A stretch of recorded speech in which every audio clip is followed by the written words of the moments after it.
आज वार बुधवार आणि आज सकाळी सकाळी यांच्या टिफिनमध्ये मी गरमागरम अशा आळूवड्या सोबत मेथीची भाजी आणि चपात्या दिलेल्या होत्या. तर आळूवडी जी आहे ती रात्रीच मी शिजवून म्हणजे उकळून वगैरे घेतलेली होती, म्हणजे सकाळी गडबड वगैरे होणार नाही. सकाळी फक्त शॅलो फ्राय करून द्यायची आणि सोबतच त्यांच्यासाठी मी चहा ठेवलेला होता साईडला आणि एका साईडला मेथीची भाजी जी होती ती शिजायला घातलेली होती. म्हटलं आळूवडी आणि मेथीची भाजी शॅलो फ्राय होईपर्यंत चहा पण उकळून होतोय. चहा उकळला की लगेचच मी चपात्या बनवायला घेतल्या. मेथीची भाजी शिजायला घालायच्या अगोदरच मी पीठ वगैरे मळून घेत असते, म्हणजे मेथीच्या भाजीला फोडणी वगैरे म्हणजे लसणाची आणि हिरव्या मिरचीची फोडणी देईपर्यंत पीठ छान असं भिजतं आणि नंतर चपात्या पण चांगल्या मऊ लुसलुशीत होतात. एक 5-10 मिनटं पीठ चांगलं भिजलं ना, चपात्या पण भारी होतात, टम्म अशा फुगतात. आणि पिल्लूच्या पप्पांना अशाच नरम चपात्या आवडतात आणि मला थोड्याशा कडक चपात्या आवडतात.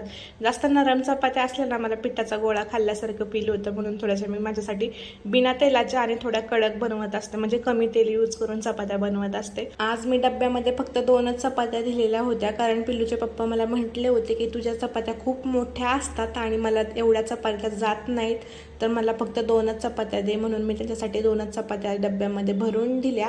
तर वड्या पण शॅलो फ्राय करून झालेल्या होत्या. अर्ध्या वड्या पॅनमध्ये शॅलो फ्राय होत होत्या आणि ज्या झाल्या होत्या त्या डब्यामध्ये भरून दिल्या आणि मेथीची भाजी पण भरून दिली आणि मस्त असं त्यांचा टिफिन मी आज इकडे पॅक करून दिलेला होता.